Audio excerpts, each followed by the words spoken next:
Welcome. Today we're going into one of the many 70s punk bands that was mentioned in the liner notes in the Evaporators Ripple Rock, a review I had a great time with. Check it out down below or over here, I think.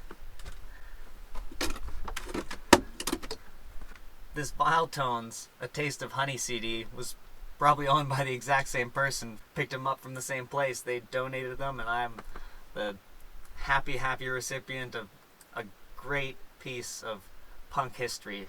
Recorded in 1977, but not released until 94 through other people's records. These Toronto boys put together an album that's similarly stylistic in a lot of ways to that Evaporators CD, but it's very clearly tonally in a completely different space and time than that one. This CD brings you onto the floor of a grungy rock venue that you showed up early to because you're a little short and you love to see the music rather than just hear it. Get ready to rock, because it's going to be one of those shows that leaves you walking home with a sore neck, a sore throat, and a great big grin on your face. Starting off with what I can best describe as maybe a classic get-up-and-go rock jam called Never Feel Sad. It's the rough indifference in the lyrics and the grittiness in the recording that gives this song and the whole album that live, intimate, right there in front of you feeling. Keep those heads bouncing for the next two tracks. I Hate You, Without You, and Just For You. Tracks that are rougher than the opener. Both tracks are fairly straightforward, but they manage to set the pace and the tone for what to expect from Viletones music. And that's a rowdy, gnarly band that shows up to rock, taking the raunchiness up a couple levels with Dog Style. This track has a similar guitar progression to the Deep Purple track Highway Star. It slows it down, and the lyrics talk about what you'd expect from the title. It's hilarious, but the song doesn't really go beyond that basic guitar riff progression that this one has.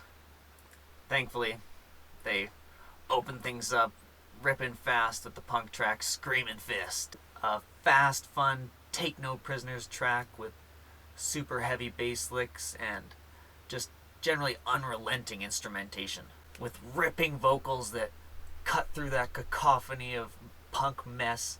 This is definitely the track I'd choose to have them perform live if I had to pick one. I Don't Care is one of those tracks that sounds familiar, but I just can't put my finger on it. The stop-start instrumentation feels almost bluesy, but the vocal delivery sounds like a country punk crossover, maybe an Elvis punk vocal delivery. I'm not sure. This one's interesting, but besides the hook of I don't care at all, it really doesn't have a whole lot of other fun things going for it that grab me and stick around. I guess I could just take it or leave it at this point. So they move on to what I can more succinctly describe as a Brit pop influenced song, Little Girl. It's Sex Pistol-y, it's Stonesy, it's got a great feel to it, but the lyrics at best make me feel a little worried and at most make me deeply concerned. This is a strange track that borderlines on pedophilia, but I think Little Girl is just one of those poorly aged kind of sayings in the nomenclature. There's all kinds of songs all the way up until even the 2000s that use Little Girl, and the connotation has totally shifted from what the original meaning I think was. Continuing on with the sort of strange lyrics, maybe I'm just reading into them too much. Either way, Possibilities was maybe a love song that is just too stagnant of a whole track that is pretty boring and totally forgettable. But Danger Boy tells a wild story that's such a solid jam that lyrical analysis can take a backseat on this one, even if it somehow seems more coherent than the last few songs. The band just hits a wave, and collectively they create an atmosphere that feels like they're guiding you through a punk rock meditation. This one's a masterclass, and they seem to enjoy playing it almost as much as I enjoy listening to it, because they slap it on the end and play it again right after the closer just as a fun bonus track.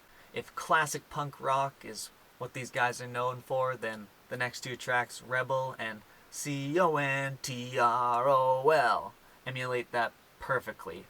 I don't have much to say about these songs other than they fucking rock. One thing about looking into these older punk albums that is sort of comparable to looking into older hip-hop albums is the references, the names that they put out there. On this track, Richard Speck, it's one of those times I wish I didn't even look into it. This guy's horrendous. Do yourself a favor. Don't.